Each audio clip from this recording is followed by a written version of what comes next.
Welcome to Ask Auntie L, where I answer your questions, concerns, and/or give advice. I made an executive decision earlier this week and decided to do weekly themes.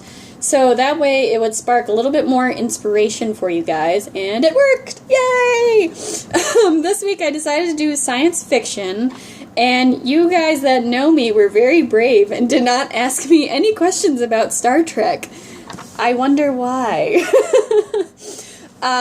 But I did have a couple of questions from Catherine, who asks, what are your feelings on the next installment of Star Wars, and in which order would you watch them? I personally watch them from the original 1, 2, 3 order, 4, 5, and 6. I just can't seem to get as into the new ones.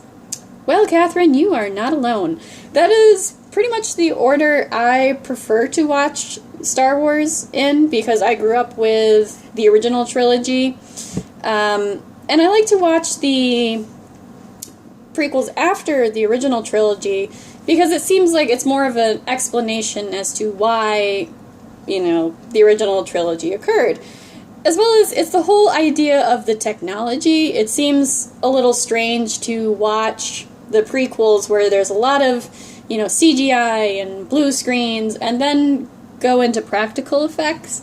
So that's why I prefer to watch the original trilogy first, so I can see the progression of the technology.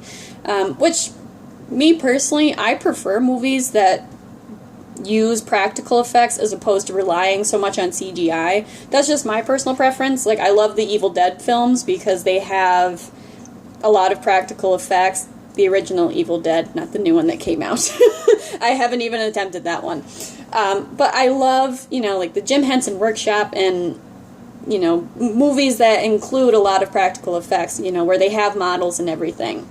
So, using that to segue into the next installment of Star Wars, I will say I'm very excited about the new trilogy that is coming out.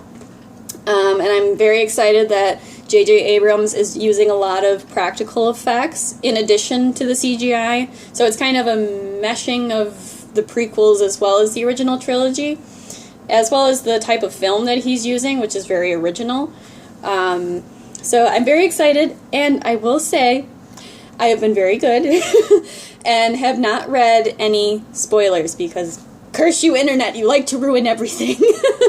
Because what happened when Revenge of the Sith came out was I found a synopsis of the original script that George Lucas wrote for Revenge of the Sith. And they had a lot of stuff in there that I was really expecting when the film came out, and then it was left out. And I was kind of disappointed that I was like, oh, that would have worked so much better, or, this would have made a lot more sense if they included it. So that's why, in terms of Episode 7, I have not read any spoilers whatsoever, because I do not want the film ruined for me. As well as, when I first saw Phantom Menace in theaters, I didn't know anything about what was going to happen with this movie I was going to go see. Because I had watched the original trilogy, off and on with my brother growing up. But I didn't really know much about the storyline itself, except it was in space and had cool aliens and, spaceships and pew-pew stuff.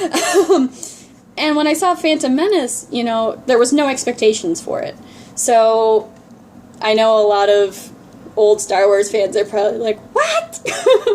Conniption! But I won't go there. So I don't want that experience ruined for me with Episode 7 and Episode 8 and Episode 9. Because I saw that they released some background on Kylo Ren, the new villain that's going to be in Episode 7. And I saw that they released some of his backstory, and my fiancé was like, oh, do you want to read this? I was like, no! I don't want to read that. I don't want this ruined for me. So I know that seems very strange as a Star Wars fan not to want to know what's going on in the film and see if they're going to, stay true to the characters and all that. I'm not worried. I'm not worried about them not staying true to the characters. Excuse me. I want to be able to go and enjoy the experience that is Star Wars in theaters. I don't want to be worrying about, like, well, they had this that they were going to do, and this wasn't in the expanded universe and all that. Whatever. As long as the actors are having fun, and it's a cohesive story, and it's entertaining, and it's fun. You know, because that's what Star Wars is. It is fun. And I'm really excited about the prospect of them doing the next 3 movies. And I'm just excited. I can't even speak English. So, yes, I am excited about the new installments, and I prefer to watch the films from the original trilogy and to the prequels. So, those are all the questions I have this week. If you have any other questions, concerns about the science fiction realm, maybe I will continue to do the science fiction theme for next week. However, I am still in debate on what I'm going to be doing for a weekly theme next week. So if you have suggestions for a weekly theme, feel free to leave a comment below. And be sure to subscribe to my YouTube channel, as well as like my Facebook page, give it the thumbs up, and be sure to follow me on Instagram at ask_auntie_L. So, I will see you guys next week, and may the force be with you. Alright, bye-bye!